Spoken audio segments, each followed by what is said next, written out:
Então, nesse vídeo, eu vou te explicar quais são as formas que existem de você guardar Bitcoin e qual, na minha opinião, é a forma mais segura que tem. Fala, eu sou o Guilherme do Esta Fortuna e ultimamente, com o aumento do número de pessoas investindo em Bitcoin no Brasil, enfim, com o aumento do número de transações em Bitcoin, uma das principais dúvidas que surgem é como é que eu faço para guardar os meus Bitcoins, como é que eu faço para armazenar os Bitcoins de forma segura. Tem um banco, algum lugar que eu deixo lá e tal e acesso, onde é que eu abro uma conta? Muitas pessoas vêm com essas dúvidas até mim, então nesse vídeo eu vou te explicar quais são as formas que existem de você guardar Bitcoin e qual, na minha opinião, é a forma mais segura que tem. Bom, se você ainda não foi inscrito no meu canal, vai aqui embaixo rapidinho, se inscreve para você inclusive mostrar interesse. Com isso você ajuda o YouTube a entender que esse conteúdo é relevante para as pessoas, ele entrega para pessoas que também são interessadas assim como você, beleza? Então a questão é a seguinte: o Bitcoin ele foi criado para que você seja o seu próprio banco. Lá atrás, há um pouco mais de 100 anos,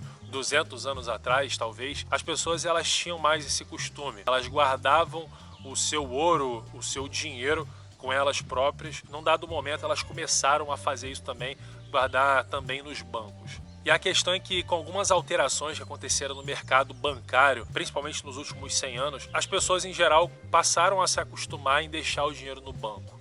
Então houve uma adesão em massa ao papel moeda, depois teve a queda do padrão ouro, enfim, todos esses eventos e todos esses fatores fizeram com que as pessoas passassem a deixar a maior parte do seu dinheiro no banco. Mas quando você delega para terceiros a custódia do seu dinheiro, você acaba abrindo precedente para alguns problemas, porque por um lado você tem mais facilidade, porque você não tem que se preocupar com a segurança do seu dinheiro, você guardar ele em casa, num cofre, alguma coisa assim. Só que por outro você abre precedente para problemas que a gente vê que acontecem hoje em dia. O próprio fato de o banco poder pegar o seu dinheiro sem necessariamente a sua autorização para emprestar para outras pessoas, gera uma série de fragilidades no sistema que em escala global chega até o ponto que a gente está hoje na economia financeira global. Mas eu não vou entrar muito nesse assunto porque eu já tratei em outros vídeos. Se você quiser entender mais do que eu estou falando, vai nesse link aqui que está aparecendo aqui em cima, onde eu explico melhor como que funciona essa questão. O fato é que o Bitcoin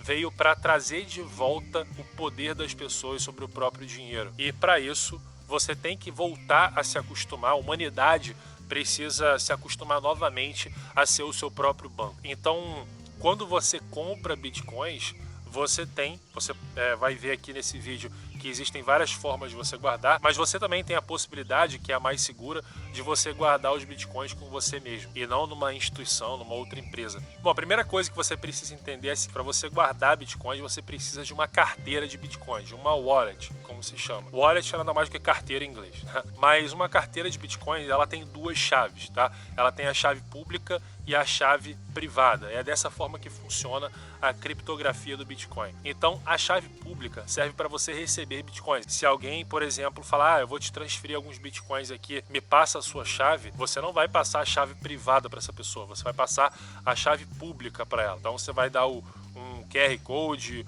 ou um código que representa a sua chave pública, ela vai mandar os Bitcoins para essa chave e vai cair na sua carteira. Agora, se você quiser fazer o contrário, mandar Bitcoins para outra pessoa, fazer um envio de Bitcoins para uma outra carteira, você precisa da sua chave privada. A chave privada é a que assina a transação de envio dos Bitcoins para uma outra carteira, para uma outra pessoa, para uma outra carteira, mesmo que seja sua, tá? Na prática, você não vai ali imputar a sua chave privada para poder fazer a transação, como se fosse uma senha, mas ela já está ali dentro da carteira e isso é feito automaticamente. Então você precisa entender que existem basicamente dois tipos de carteiras de Bitcoins, de wallets, né? As carteiras que são hot storage e as carteiras que são cold storage. Basicamente, o que significa isso? Hot storage e cold storage em português significa armazenamento quente ou armazenamento frio. E a diferença entre elas é onde está a sua chave privada. Se a sua chave privada está online ou offline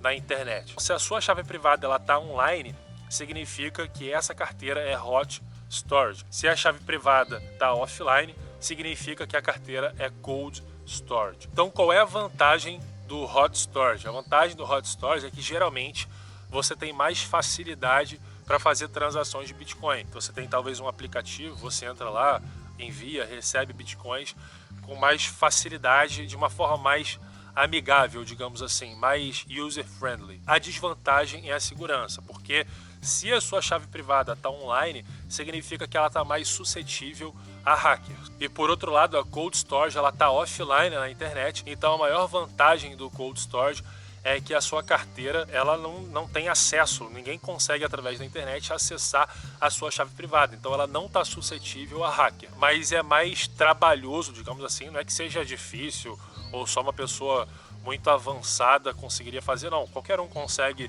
enviar e receber bitcoins de uma carteira Cold Storage, mas você tem mais trabalho para fazer isso, mas justamente porque ela está offline. Então essa seria a desvantagem, digamos assim, mas ela é mais segura. Vamos dar alguns exemplos aqui de Hot Storage. Existem carteiras que, por exemplo, você pode baixar no seu celular, são aplicativos que você baixa no celular ou aplicativos que você baixa no seu computador, e tem também serviços online, como por exemplo a blockchain.com, que talvez seja um dos mais conhecidos, dos mais famosos, que é um site, é uma empresa que oferece esse serviço de carteira. Você vai lá, abre uma conta rápido, tal, tranquilo, cria os mecanismos de segurança e você pode passar a utilizar essa carteira enviando e recebendo os bitcoins para lá. É importante lembrar que ela é hot wallet, então a chave privada da sua carteira na blockchain.com, ela tá lá, né, online, beleza? Um outro exemplo também muito famoso, estou dando alguns exemplos, não são recomendações, tá? É importante que você pesquise para entender quais são as melhores carteiras para você, mas o outro exemplo conhecido também é a Xapo. A Xapo também é uma outra empresa que oferece também esse serviço de carteira. Você tem essa facilidade de enviar e receber bitcoins por lá também, tem aplicativos no celular e etc. Você pode acessar pelo computador, enfim. Ambas essas empresas que eu citei aqui como exemplo, elas afirmam que fazem lá nelas, dentro da empresa, elas fazem o cold storage. O que significa isso? Se você tem uma carteira na Xapo ou na blockchain.com, você mandou bitcoins para lá, eles pegam esses bitcoins e lá dentro do sistema deles, eles fazem o armazenamento frio. Eles tiram esses bitcoins da internet, até para mais segurança para a própria empresa, para eles próprios estarem menos suscetíveis a ataques, a alguém entrar e roubar os bitcoins dos clientes. Só que eu próprio considero isso como hot storage, beleza? Por mais que eles digam que eles fazem cold storage, mas aí você tem que confiar que realmente eles fazem, e é óbvio que não é imediato, né? Existe um tempo ali entre você ter enviado bitcoins para sua carteira e eles terem guardado esses bitcoins em hot storage. Não necessariamente aqueles bitcoins que você acabou de enviar estão em hot storage, beleza? Isso é importante de se falar. Como eu não tô lá para ver como é que eles fazem isso, para ter certeza absoluta de como eles fazem o cold storage, eu prefiro considerar que, já que a chave privada não está comigo, é hot storage. E inclusive tem um ditado muito famoso no mercado de Bitcoin, de criptomoedas, que é a seguinte: not your keys, not your bitcoins. Ou seja, se você não tem a posse das chaves privadas, você não tem os bitcoins. Se você cede para uma empresa as suas chaves privadas, você tem que ter a consciência de que você está correndo mais risco. Você até pode fazer isso, mas se você não tem a chave privada, você não tem os bitcoins, beleza? Esses são exemplos aí de hot wallets. Agora, um outro exemplo de hot wallet que é mais seguro do que esses que eu citei são aplicativos de celular ou até de desktop, de computador, que esses aplicativos mantêm a chave privada no dispositivo. Por exemplo, se você tem um celular Android, existe um aplicativo chamado Mycelium. Se você tem o Mycelium no celular, isso significa que se você manda bitcoins para lá, você dentro do aplicativo que estão as chaves privadas. A Mycelium não faz como a blockchain.com e a Xapo, ela não guarda as suas chaves privadas e diz que faz lá os cold storage, beleza? Existem pessoas que até consideram o Mycelium e aplicativos semelhantes como cold storage, mas eu diria o seguinte: se você tem um aparelho celular que está desconectado da internet, que você, por exemplo, utiliza somente como backup ou para guardar ali a sua carteira de Bitcoin, um celular antigo, por exemplo, que você não utiliza mais, e que você desconectou ele da internet, beleza, você até pode considerar essa carteira como cold storage, beleza? Mas mesmo que a chave privada esteja no celular, se ele está conectado na internet, eu prefiro considerar como hot storage porque, de certa forma, ele está um pouco mais suscetível. A chave privada é sua, o Bitcoin é seu, mas essa carteira, por estar conectada à internet, ela está mais suscetível a ataques, a tentativas de roubo de Bitcoin, beleza? E essa seria uma camada um pouco mais segura. O Mycelium seria mais seguro do que a Chapo, mas continua sendo, na minha opinião, hot storage, tá? Uma outra forma de hot storage que eu considero talvez a mais insegura, a mais perigosa de todas, é deixar os seus bitcoins numa exchange. Esse é um erro que muitas pessoas cometem. Muitas pessoas que acabaram de entrar no Bitcoin pelo hype, não tem muito conhecimento ainda sobre o assunto, elas vão lá, abrem uma conta numa exchange, compram os bitcoins e largam lá. Esse é um dos maiores erros, porque, cara, exchange, ela é muito visada para ataque. Provavelmente, se você for perguntar para um cara de TI que trabalha numa exchange, ele vai falar, cara, a gente sofre tentativa de ataque aqui o dia inteiro. Provavelmente eles sofrem tentativas de ataque, porque os bancos também sofrem, as corretoras tradicionais também sofrem, porque são alvos óbvios, né? Já aconteceram casos de invasão de hacker em exchange, pessoas perderem seus bitcoins que estavam em conta em exchange, mas as pessoas muitas vezes cometem esse erro por não entender, por achar que uma exchange funciona como um banco, em que você abre uma conta e bota seu dinheiro lá, e não é assim, tá? Então, a minha recomendação é, beleza, você até pode comprar e vender bitcoins em exchange, mas aquele Bitcoin que você não está utilizando lá, mande para a sua carteira, preferencialmente cold storage, beleza? Ou para qualquer outra carteira dessas que é mais segura do que você deixar o seu Bitcoin na exchange. Então, não faça isso. Opere numa exchange que você possa tirar os seus bitcoins de lá, e se você não estiver utilizando, se você não pretende vender esses bitcoins, mande para a sua carteira. Então, esses foram os principais exemplos aí de carteiras hot wallet.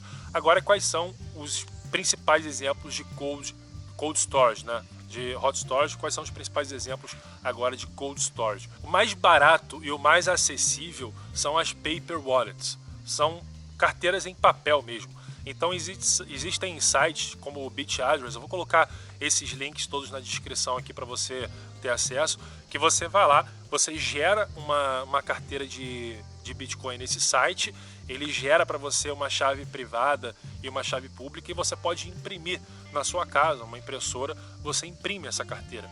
E aí é gerado um código e um QR Code, e você pode mandar Bitcoins ali para essa carteira e guardar em casa, guardar num cofre ou algo do tipo. Então, isso é cold storage, é totalmente desconectado da internet, porque está ali registrado num papel, né? Então não tem como um hacker invadir um papel, né? Mas é óbvio que tem alguns problemas, tipo, sei lá, o papel pode molhar, pode pegar fogo, pode ficar velho e você não conseguir nem ler o que está ali. Então eu recomendo que você, se você for utilizar uma paper wallet, que você tenha cuidado, que você guarde num lugar que não tem esse problema, ou que você, sei lá, plastifique esse papel, guarde num cofre à prova de água, à prova de fogo, coisas do tipo, né? Existem cofres desse tipo para você tomar esses cuidados, mas é uma forma bem segura em termos de tecnologia, digamos assim, de você guardar bitcoins, tá? Uma outra forma que você tem é, como eu falei, você utilizar aqueles aplicativos como o Mycelium, que eu citei, que ele tem a chave privada ali dentro do aplicativo, mas num aparelho que esteja desconectado da internet. Então, a gente pode considerar nesse caso, se o aparelho, se o seu celular fica o tempo inteiro desconectado da internet, a gente pode considerar como cold wallet, cold storage, beleza? Então, seria um outro caso, um outro exemplo. Uma outra forma também é você guardar os seus bitcoins, a sua chave privada, num pendrive ou num HD externo que também fique desconectado da internet o tempo inteiro, que você não deixa plugado ali no computador e o seu computador fica na internet, beleza? Essa também é uma outra forma. Agora, é óbvio que a gente já aconteceu comigo e talvez já tenha acontecido com você, de o pendrive parar de funcionar, o HD externo parar de funcionar e você perder acesso àquele arquivo, tá? Mas beleza, essa é uma forma também de cold storage. Por último, uma outra forma de cold storage que eu considero provavelmente a mais segura são as hardware wallets. Então são carteiras em formato de hardware, né? Digamos assim, é um aparelho físico mesmo.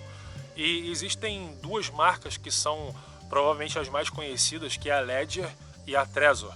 Então, a Ledger e a Trezor funciona como se fossem pendrives, né? A Ledger, principalmente, tem uma aparência mais de um pendrive, mas não é um pendrive. Mas ele conecta através do USB no seu computador, se você quiser, mas ele é totalmente hardware wallet, né? Então, é importante falar também o seguinte: qualquer uma dessas carteiras, ela tem o risco de pegar fogo, ou de queimar, de molhar e etc, ou de dar problema, de parar de ler.